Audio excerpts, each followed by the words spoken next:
Приветствую, друзья! Программа «Просто вкусно», канал Агуди-24, и с вами Петр Цыпандин. Мы находимся в гастростудии ресторана «Мусхая». Со мной, как обычно, Семен Тарбахов, мой постоянный соведущий. И к нам сегодня пришел в гости представитель компании «Техноавиа» Андрей Мигунов. Андрей, приветствую и приятно познакомитесь с Семеном. Да, спасибо вам, что вы приняли наше приглашение прийти к нам в гости. И с каким-то чем-то вкусненьким вы к нам пришли, что будете делать? Да, Петр, непременно. Вот сегодня у нас незамысловатое абсолютно будет блюдо. Это отбивная из свиной шеечки и салатик овощной. Пекинская капуста, овощи. Любимый салат моей семьи. Ну, грубо говоря, дети очень любят такой салат, поэтому решил сегодня это все дело воплотить на вашей замечательной кухне-студии. Вот, для этого... Что нам еще потребуется, да? Мука, несколько яичек для кляра, ну, чтобы овалять, да, отбитое мяско. Грубо говоря, пожарить это все, накрошить. Быстро, вкусно, просто. Да, Андрей, судя по тому, как вы так все складно, технологично все рассказываете, вы с готовкой вообще... Да, с продуктами, к великому счастью, да, научился обращаться, так как несколько... Ну, были такие определенные периоды, когда приходилось жить одному, готовить самому себе, поскольку... Жизнь научила, да? Ну, конечно. Поскольку люблю и сам вкусно покушать, и друзей угостить, коллег, там, еще что-нибудь, да? Ну, поэтому как-то это... И любите еще и готовить, получается? Я еще и люблю это делать. Какое фирменное блюдо у вас? Ну, фирменное блюдо у меня, наверное, что-то больше на казане, на гриле. Более такой вот казан-мангал тема. Люблю очень плов классический. Ну, узбекским его не назвать, потому что, ну... Изюм не ложу, а вот исключительно мясо, рис, немножко приправок, морковка, лук, ну, все по классике. Узбеки говорят, что плову надо всю жизнь учиться. Чуть ли не так. Не исключено, да, довольно сложное блюдо, и оно из раза в раз, его невозможно делать одинаково постоянно. То есть какие-то факторы, они все равно. Конечно, огонь и все прочее. На блюдо влияют, да, окружающая температура, масло, то же самое. Вот. Но тем не менее умеете. Умею, получается. Да, ну что, тогда давайте начинать. С чего вы начинаете обычно? Начинаем. Нарежем мы мяско, да? Давайте мы нарежем. Ага. Сразу получается на пленочке. Нам нужны отбивные, да? Нам нужно отбивные, да. У нас, наверное, мяско будет толщиной миллиметров, это 7. Наверное, уберем вот лишние пленки. Да, лишние пленочки, конечно, снимем. Я, может, тогда, Семен, параллельно салатик начнем крошить? Да. Ага. Да, Так, для салатика нам берите, что нужно? Пекинская капуста первоначально. Так, у нас мисочка под салатик. Семен, не пройдешь же, возьму вот этот. Ага. Самое то. Всё. Замечательно. Перчики. Вы берете вот капусту, перчики. Что еще вы говорите? Сахар, соль, перец и зелень. Вот она у нас стоит. зелень. Да, набор зелени. Здесь получается у нас укроп, зеленый лучок, петрушка и кинза. Кинзу, к сожалению, любят не все. Она немножко... Специфическая весьма такая зелень, но тем не менее... Вот хочу приготовить, попробуйте. Кому-то понравится, кому-то может нет. Но мне вот лично и моей семье очень нравится. Огурцов, помидоров традиционных нет? Нет. Да, нет. Ну, в этот салат... Интересный салат. Да. Вот он своей простотой. Вот. И вкусом будет довольно-таки интересен, потому что он без классических огурцов и помидоров. Так, вычищаем серединочку, очистим все это дело от косточек. Так. Пойдет? Да, Семен, спасибо. Так, режется все. Вот, ничего себе, какой малыш тут у нас еще. Ух ты! Ага. Его, кстати, можно будет тоже туда же.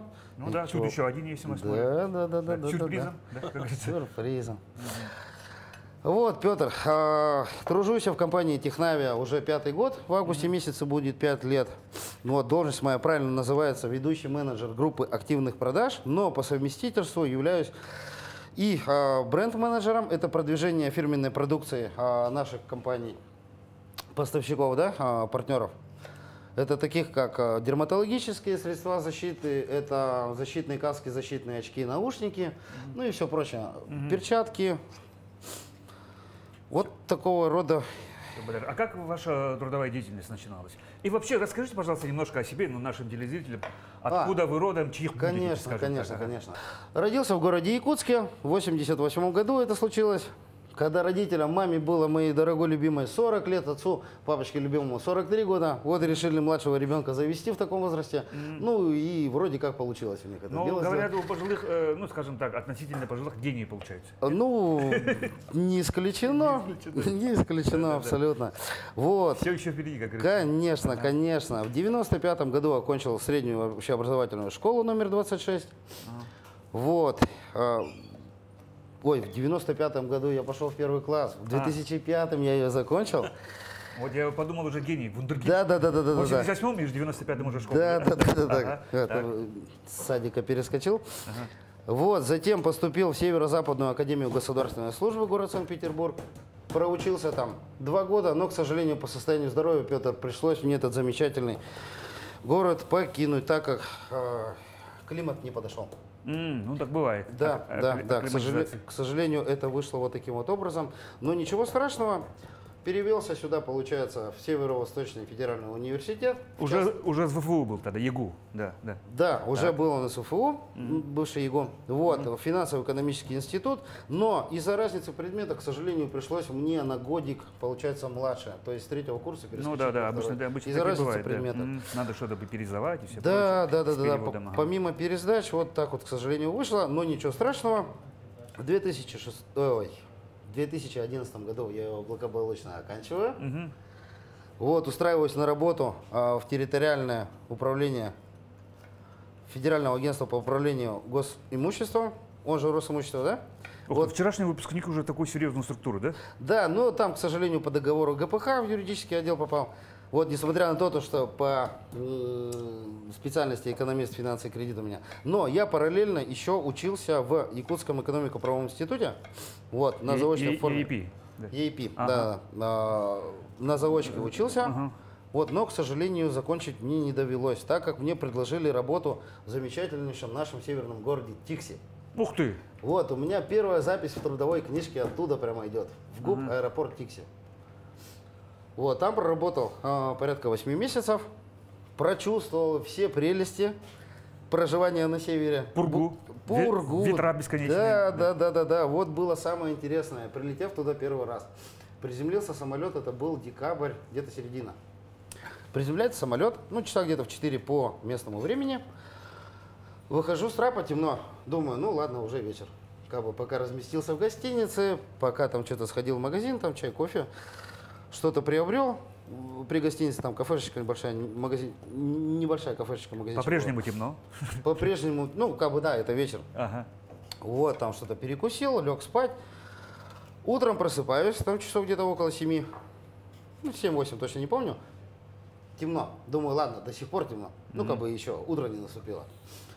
Ближе к обеду в окошко выглядываю, по-прежнему темно. И я что-то не совсем понял, что это такое. И вот Да. тогда у местных жителей спрашиваю, это... Полярная ночь. Это как это? Это что? Это говорят, ты что, ты откуда? С Луны упал, что ли? Это полярная ночь. Тут, грубо говоря, до весны не будет солнца от слова совсем. Да. Ой, как это на самом деле тяжело было эмоционально и психологически вот этот момент, то, что вот в любое в время новинку на суток, многих, да. в любое время суток, то есть темень за окном такая, то что, ну, грубо говоря, вот как вечером, как ночью. Немножко депрессивно. Депрессивно очень Да. поначалу было, привыкал к этому где-то, наверное, месяц, но потом ничего, потом влился, устроился на работу в аэропорт Тикси. Вот, замечательная такая еще история была, да, окончив финансово-экономический институт, получив высшее образование, вакансия оказалась грузчика. Единственное, и у меня первая запись в трудовой книжке грузчик. Вот так вот замечательно. Потом взял еще полставки дворника, ну и вот так вот в таком режиме проработал 8 месяцев. Ну, это для общего развития было очень неплохо, потому что практика показывает у всех великих людей, первую запись в трудовой книжке, у кого охранник, у кого грузчик, у кого дворник, ну и так далее, и так далее. Вот. Ничего зазорного в этом нету. Ну да. Вот, поработал там, набрался опыта, получается, рыба наелся от души, оленинки, ну и всего прочего. Есть там свои приколы. Но в силу отдаленности, да, от континента, продукты туда замозятся зимой только на самолете, это фрукты, овощи. Ценник на них, конечно, это просто неописуемое что-то. Вот. Но для общего развития как бы нормально было. Ну да. Вот. И галочку поставили. И, да. Я в ТИКСе еще не был. Вот. Затем у меня проходила военная служба в рядах Вооруженных сил Российской Федерации. Опять же там же, ну то есть уже приехал уже на второй раз, уже как домой, грубо говоря. Привыкший к этому и климату, ну и то, что и... Получается, зимой солнце не садится, а вот с весны оно как поднялось и ходит по кругу. То есть Ну оно да, не да, опускается. да. И это тоже вот на самом деле как-то психологически такой момент сложный. Спать невозможно. Когда солнце, оно не заходит. Тяжело, Поэтому приходилось нам в казарме забивать толстенными шерстяными одеялами окна по периметру, ну, чтобы более-менее как-то Да, ночью спать. оградить себя от этого дела. Ну да. Вот. Затем успел потрудиться в полярных авиалиниях, в финансовом отделе. После полярных авиалиний, получается, ну, служба в Вооруженных силах Российской Федерации. Отслужил. Это было мне 26 лет. Я еще ходил в военкомат, говорю, возьмите меня в конце концов. Меня по состоянию здоровья не хотели брать, так как, ну, в детстве операция была. Вот, кусочек тефлона у меня в почке есть. И это считали инородным телом. Но поскольку это не металл, ну, как-то переубедил военкомата, что это не инородное тело. Магнититься оно никуда не будет, никаких проблем не доставляет. И вот благополучно в 26 лет пошел и послужил. В армейку. В армейку. Да, поздновато. Да, но редко. я хотел полноценный, взрослый, так скажем, мужской военный билет. Не получить его уже после, да, 27 лет, не пройдя все это дело, а вот именно вот почувствовать на себе, что такое российская армия. Вот, часть у нас была замечательная, у нас всего было, сколько же нас? 30 ребят у нас было всего солдат-срочников, остальные все были контрактники. Часть небольшая, компактная, вот. Что входило в наши обязанности? Ну, боевые дежурства, само собой. Но в основном все ходили ребята у нас в наряды, так как контрактникам, ну, это дело типа, ну, не их, в наряды ходить. Там. КПП, штаб и все прочее. Вот.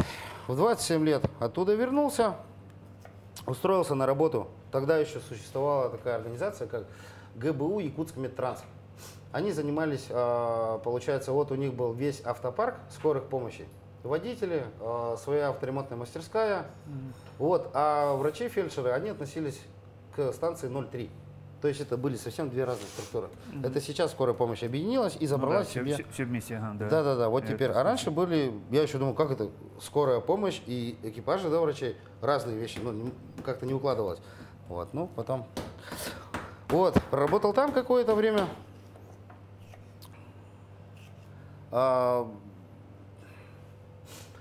Моя задача заключалась в чем? На базе, получается, ГБУ Якутскмедтранс была большая авторемонтная мастерская на улице Клары Цеткин. Вот там большой ангар, там стояли куча подъемников. И то есть не всегда вот это вот все было занято именно под ремонт скорых помощей или какого-то санитарного транспорта. Вот, и мы такую там внебюджетные, так скажем, как это правильно назвать там? Внебюджетную деятельность организовали, которая была у нас прописана в уставе, ну, то есть все законно, все легально, оказывали коммерческий ремонт автомобилей, участвовали в тендерах на ремонт, да, допустим, там, вот Рекпалату однажды выиграли, там, их тоже ремонтировали, так, погода.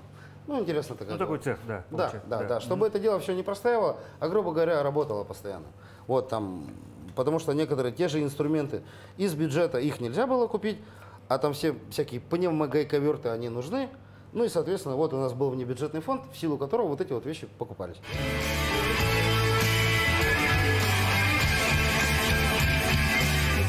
Так, ну что, мы взяли немножко паузы, ребята, да, потому что, ну, слишком шумно, все эти свиные отбить.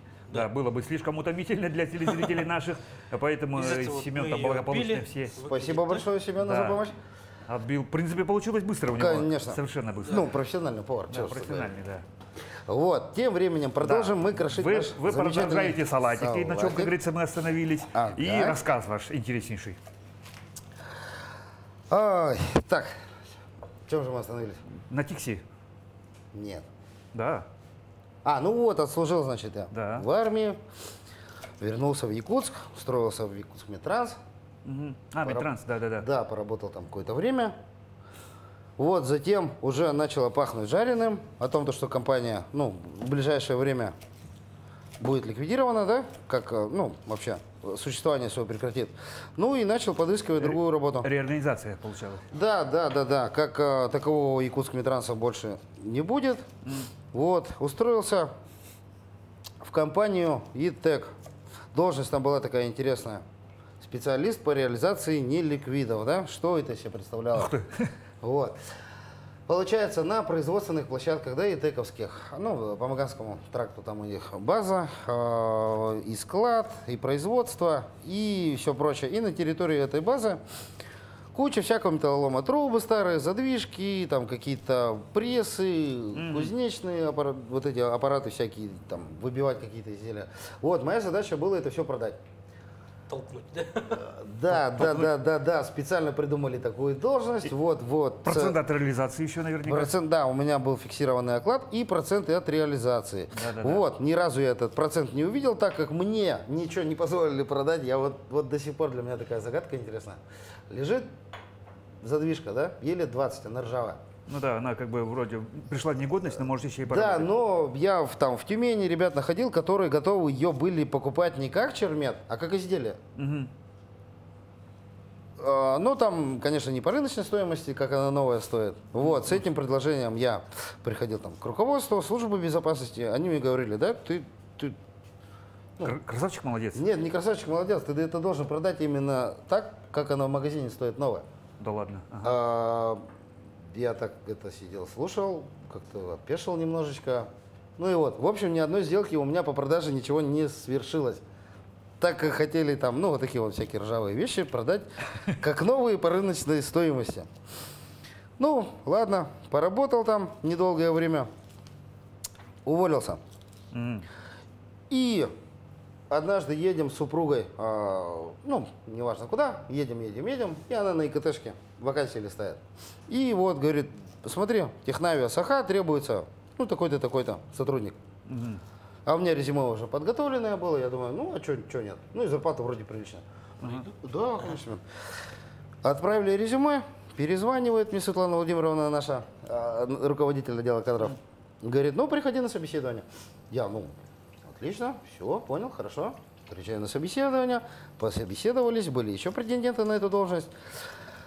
Вот, ну, все, пообщались, сказали, ну, все, как бы, ага, понятно, позвоним, если что, вдруг. Проходит день, проходит два, что-то звонка нету. Думаю, ну, ладно, что-то надо дальше искать. И вот однажды мне звонок. Ну, все, как бы, кандидатура твоя нам подходит, приезжай, будем отправляться. Ничего себе так. Интересно. Да, там вакансия была. Заместитель руководителя ОПР, отдел перспективного развития у нас есть такой. Вот, и получается с 2018 года я тружусь в Технавия Саха.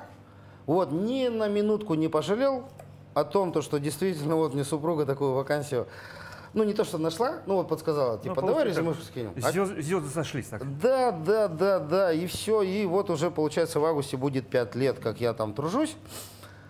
Нравится мне очень своя работа.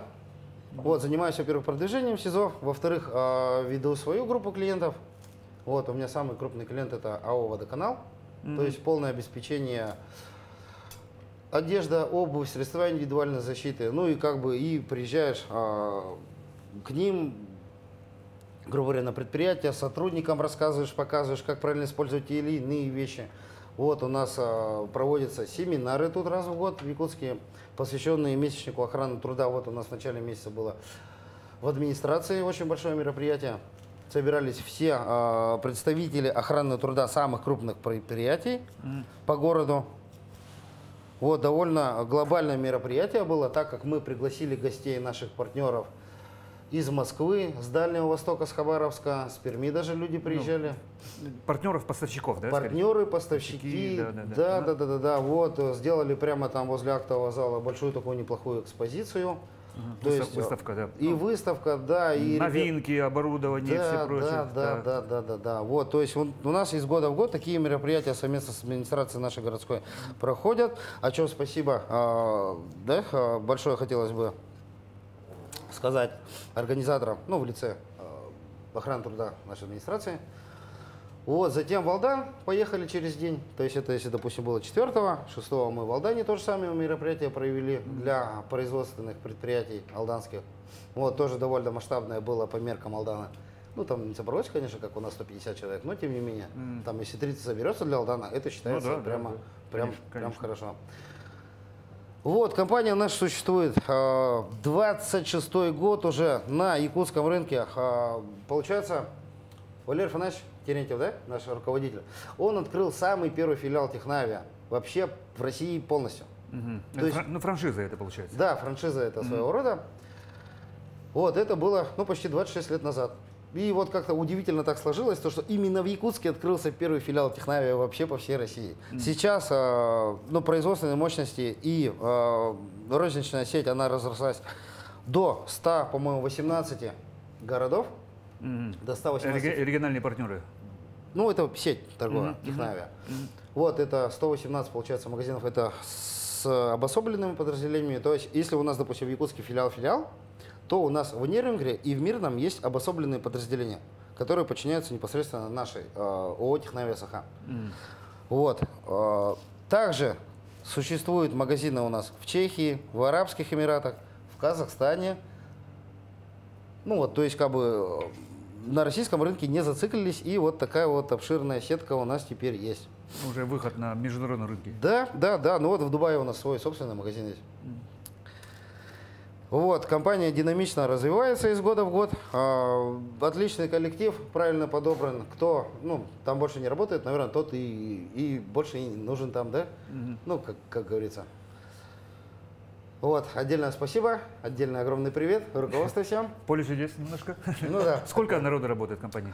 Так, около в Якутске 40, плюс Нерюнгри, Алдан, Мирный, ну 50 плюс. У нас человек. Ну да.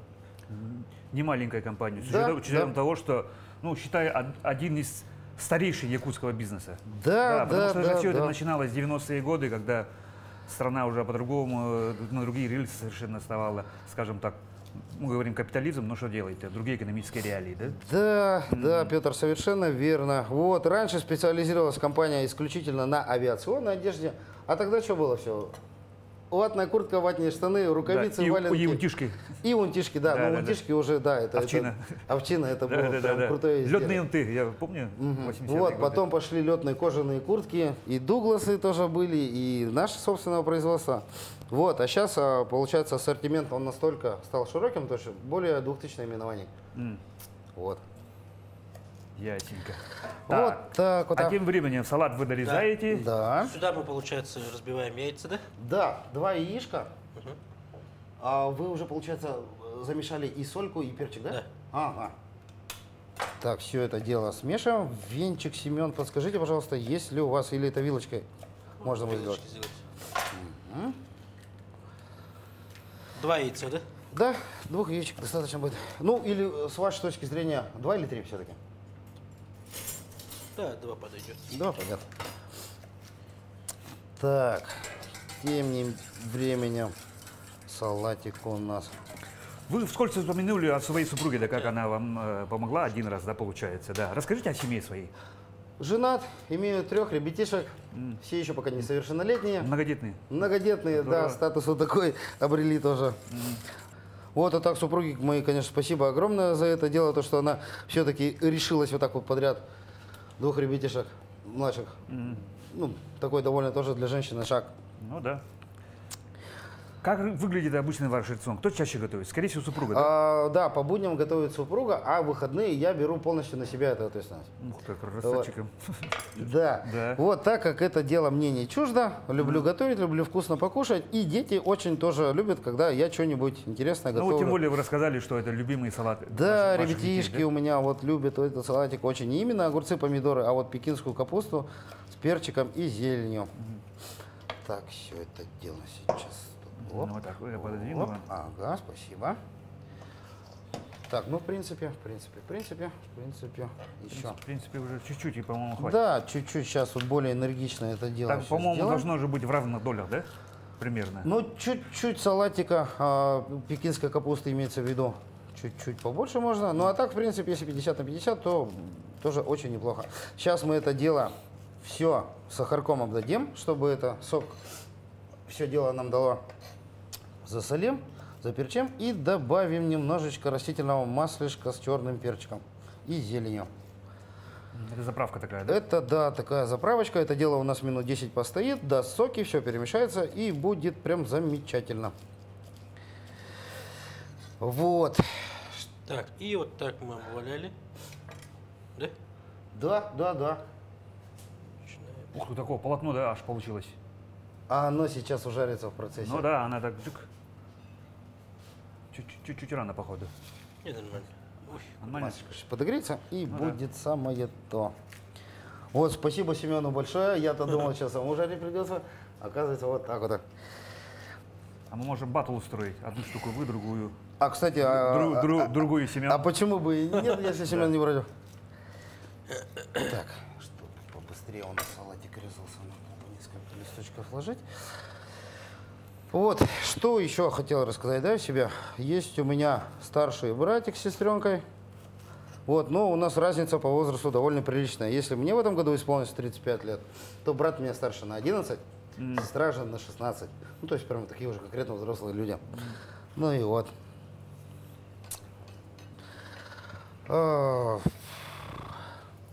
Как выглядит ваш обычный рацион? Дома вы как кушаете? Завтрак начинается бутербродик, кофе, яичко жареное.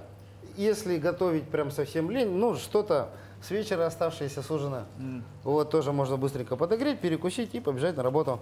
А сейчас не могу не задать вопрос. Часто же говорят, сейчас, ну, правильное питание, все прочее. Как вы к этому? Отношусь я к этому хорошо, но не всегда получается это дело воплотить, так скажем. Да, режим питания. Да, говорят, режим в питания. одно и то же время, определенные интервалы. Ну вот ужин стараемся, чтобы он был до 7 часов. Вот. Ребятишек с садика забрал. Супруга как раз к этому времени приготовила. Все, пришли, сели, покушали все вместе. Ну, чтобы не было там на ночь вот этих бутербродов там всяких у детей и всего прочего. Так, совсем чуть-чуть. Это дело сейчас мы сахарком забрызем, чтобы сок дала. мука зашла, походу. Мукой, да? Так, Семен, разрешите, пожалуйста. Опа, опа, опа, опа. Так, первый у нас идет сахарок. Сахар. Чтобы овощи раскрыли свой вкус. Ну и для баланса, как говорится. Так, немножечко сахарка. Так, все это дело ложечку берем, перемешиваем. Не пугайтесь, что так много, на первый взгляд. Сейчас это все Ну, дело усядется. Усядется, ну и у нас съемочная группа. Ну конечно, конечно, само собой. Не маленькая. Конечно, конечно, это само собой. Всех накормим.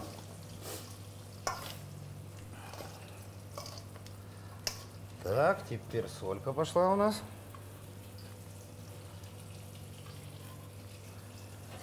И перца, да? И немножечко перчика. Так, и затем закинем нашу зелень. Так, чуть-чуть перчика. Все это дело сейчас пока стоит. Наливается соками, так скажем. И сейчас мы покрошим наш... Опачки, Зелень, разрешите, давайте я пожалуйста. так Так, раздвину, ага. укропчики. Сейчас от палочек немножечко отделим. Андрей, вы сказали, что работаете в компании уже 5-й год, да? Да. 6-й год пойдет, да? А какими вы вообще как планируете?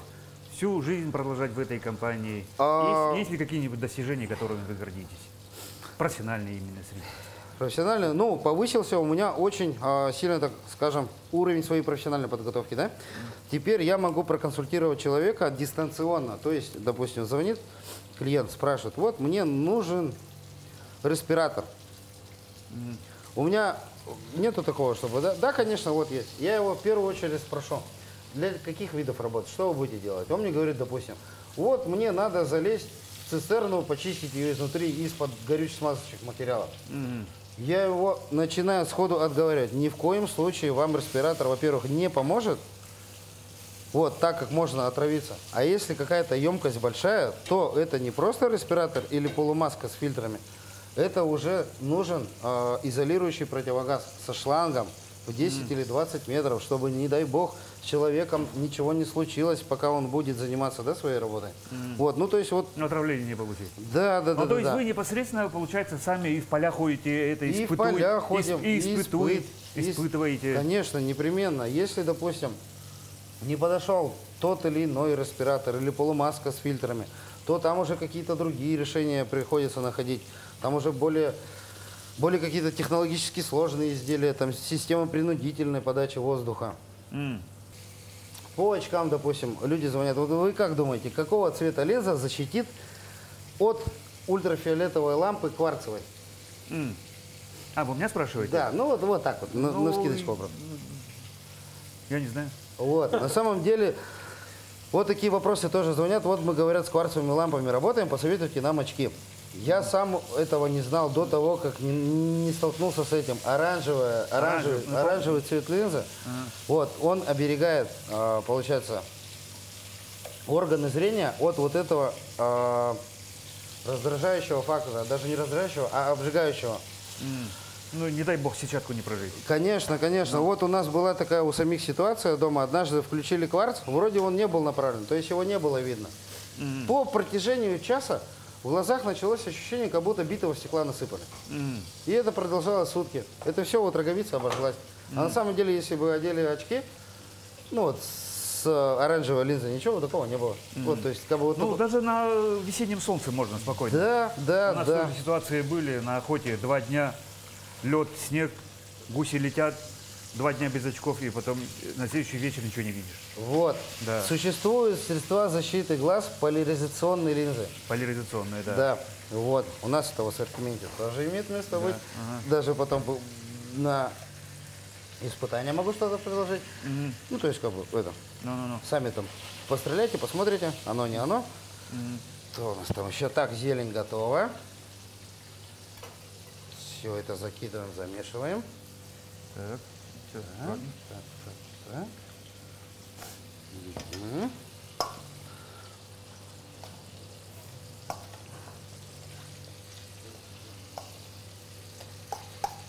А есть ли какие-нибудь минусы вашей работы? Ой, ну, как бы, минусом это не назвать. Ну, иногда приходится ездить в командировки, но минусом это никак не назвать, потому что, опять же, это живое общение с людьми, ну, с клиентами, да. Опять же, какое-то проведение семинаров, что-то новое, и сам узнаешь, и людям это доносишь, да, охране труда, снабжению, и всем, ну, всем, кто непосредственно задействован в этом моменте. Вот, немножечко сейчас маслишком сбрызнем. Вот, даже еще чуть-чуть можно. Минусов в работе я не вижу. Вот за исключением того, что иногда приходится, ну, семью оставить, конечно, не на продолжительное время, но, тем не менее, такой момент имеет место быть. Кому-то это вот прям крайне не по душе. Но я к этому отношусь спокойно, как к обычному рабочему моменту, и поэтому для меня это не является минусом. Но обычно абсолютно. же, когда на работу пишут, берут сразу в резюме, пишут, готов к командировкам. Да, Да-да-да. совершенно верно. Я от таких вещей никогда не отказывался и не собираюсь этого делать. Вот, такой вот замечательный салатик у нас получился. Ну, неплохо же выглядит. Ну, вообще, да. Ну, пахнет. весна, цветной салат, Да, весна, цветной салатик. Обязательно, мне Вот, кажется, это мяско у нас какое замечательное уже получается. витамины и все прочее. Ну что, вы производите впечатление человека, который очень много работает. А как вы отдыхаете? Ой, Где только не работали же, да, получается? да, Да. потрудился, так скажем. Много где. Ну, как отдыхаем? На прогулки с детьми ходим, на свежий воздух куда-нибудь, на горки покататься, кинотеатры посещаем. Вот в театры, ну, еще маленькие дети, а так уже, да, сейчас подрастут, в школу как пойдут, начнем уже посещать такие более духовно просвещенные заведения. Музеи, выставки, все прочее. Музеи, выставки, да, вот сейчас вот хотим потеплее станет. Ну, не то, что потеплее станет, вот на этих выходных даже, наверное, поехать в музей электротехники. Так, вот у нас уже готово. Ничего себе, Семен. Мы ставим. Семен, расскажите, пожалуйста, вот самая полезная вообще группа продуктов. Ну, это вообще спорный, как сказать. Потому что группа продуктов, ну да. Вот многие говорят, что оленина очень диетическая, да, диетический продукт. Ну, кто-то не Да. привык ее кушать, например. Да, куриная грудка, кто-то говорит орехи, бананы, ну, фрукты, да, понятно. Ну, видите, там надо подстраиваться под самого человека, потому что, как ни крути, у нас уже были очень многие специалисты. А как насчет рыбки? Рыбки? Да. Ну, рыба вообще, вот я слышал от таких, как говорится, начитанных, образованных людей, что наша рыба именно для народов Саха, оно процент усваиваемости организма 95-98%. Ничего себе. Да. Да, ну Получается, чтобы все полезные свойства мы можем впитать. Ну и с другой стороны, например, я тоже свои 5 копеек втисну, да. Я считаю, что раз уж мы люди в таком севере живем, трудных таких условиях, да, климатических, мне кажется, мы без мяса вообще никак не можем. Без мяса, Без рыбы. мяса, без Тем рыбы. более, да, у нас ареал обитания получается такой, и тут, ну, не для излишеств, а вот не для того, чтобы там прям сидеть на диете. Конечно, это можно, но видите, если организм требует, да. Нет, ну за исключением вообще каких-то патологий, когда, ну, противопоказаны и Да. все. Ну, а если мы мужики, мы без мяса, ну, Конечно, без не- мяса. Строганинку, ну как зимой Да, строганинку как не без, сделать? без Вот, строганин, да. да, ребята приезжают иногда, да, ну, с разных регионов, вот, им рассказывают, что вот у нас рыбка сырая, там, ведешь куда-нибудь в ресторан. То есть принесли жеребячую печень, строганинку, все таки смотрят, нифига, как это что, типа сырым надо кушать? Ну, то есть удивляются, ну, в Центральной России такого нету. Ну да, те, которые первый раз видят, конечно, Да, для, да, для да, них да, это да. шок всегда. Да, вот, пробуют, и всем нравится. Ну, может, делают вид, что нравится, но на самом деле это же довольно Ну, рыба специфический всем. продукт. Рыба, да, строганина всем строганина заходит. всем, но печень еще как бы так, немножко там кровь и все прочее, потому что на эстетическое удовольствие тоже многие Да, как да, могут да, сказать да. немножко это, да. А рыба наша, согласитесь с тем, что в Якутии самая вкусная рыба в мире? Соглашусь, это с этим моментом не поспоришь, так как, ну, тоже был во многих городах, да, российских. Ну, и иногда хоть охота рыбы зайти там куда-нибудь в магазин, их местную, ну, грубо говоря, попробовать, что это такое, ну, не то совсем. А вы сами как, рыба, мясо больше? И то, вот равными долями. И курица тоже в том числе иногда бывает. Вот. Ну, а любимое блюдо? Мы спрашивали про это вообще? Любимое Вы же блюдо? говорили, что любите вкусно готовить и вкусно поесть. Да, вот мне нравится, допустим, жаркое, там, с говядинки, с картошечкой, прям такое мощное мужское блюдо. Вот, к любимым, да, это можно отнести. Плов люблю очень, именно вот собственного приготовления. Ух ты. Ну да. Вот, если вдруг доведется как-нибудь в летней обстановочке Ну. встретиться, что-нибудь совместно еще раз сделать.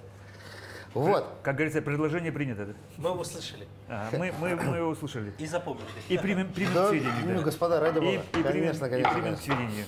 Так, по тарелочкам присыпем зелень.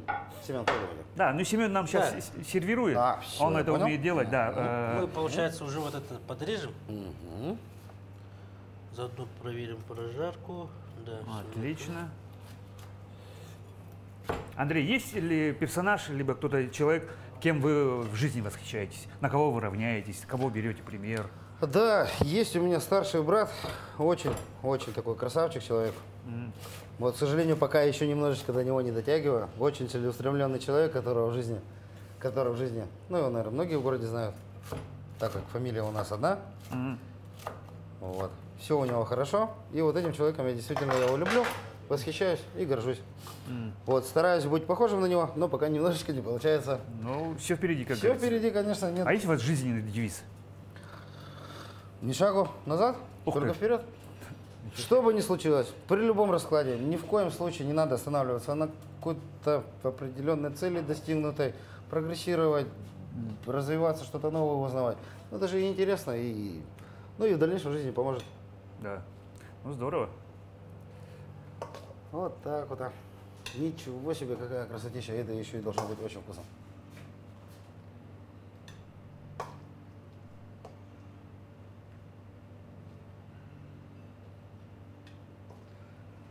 Сервировка.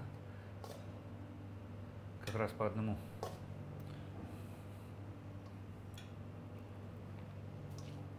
И весенний салатик такой вот, очень в тему, да, к этому блюду. Он как раз таки и гармонично будет, и по вкусовым всем ощущениям. Так, вилка у нас там. Так. Ну, Семен подаст нам. Ага. Так. Так, Это мы отложим, ребята. Если кто, господа, желает, можно на мяско Да, прямо на мяско немножечко. чуть-чуть добавить, да? Мгм. Ну, все желают, мне кажется, так Ай, спасибо тебе. вкуснее. Раньше я считал, что якут траву не ест, но в последнее время ест. Ну, это же... Ой, спасибо большое. Ну что, покажем, что у нас получилось на камеру. Да. Ну и приятного аппетита нам. Приятного Давайте, аппетита, друзья, господа. Попробуем. Так. Шикардосина. Мгм. Мясо вообще мягкое-мягкое. Реально хорошо, что мы, как говорится, за кадрами его как следует отбили. Да, Семен? Да. Потому что без отбивания, ну, такое вряд ли получилось бы, да? И салатик очень в тему. Салат практически как гарнир. Ну Да, и она да. для усваиваемости мяса. Все-таки Конечно. свинина она даже не такая легкая. Спасибо, господа. Отлично получается. Ну что ж, друзья, мы можем, конечно, стоять и кушать, да, бесконечно, но наша передача «Эфирное время», к сожалению, не резиновая. Передача подходит Само потихоньку собой. к концу. Андрей, спасибо, что вы были сегодня гостем. Да? Спасибо вам И- огромное за приглашение. Да, и у нас такая добрая традиция есть. Пожалуйста, вот на эту камеру пожелания для наших телезрителей. Уважаемые телезрители, хотелось бы вам пожелать счастья, здоровья, удачи, семейного благополучия. Всего-всего хорошего. Ну и непременно кушайте правильно и вкусно. Спасибо вам большое. Да, а я еще раз скажу, что у нас сегодня был представитель компании «Техноавиа Саха» Андрей Мигунов. Андрей, еще раз спасибо тебе большое. Семен Тарбахов, я Петр Цыпандин. На этом мы заканчиваем нашу программу. Просто вкусно. Канал Якутия-24. Будьте здоровы, друзья. И кушайте, как мы всегда. Просто Спасибо. вкусно. Спасибо Да, тебе. Андрей, Спасибо вам. Да, Андрей, спасибо еще раз. Ну а мы что, уходим за кадры? Конечно, конечно, конечно. Продолжаем кушать. Правильно.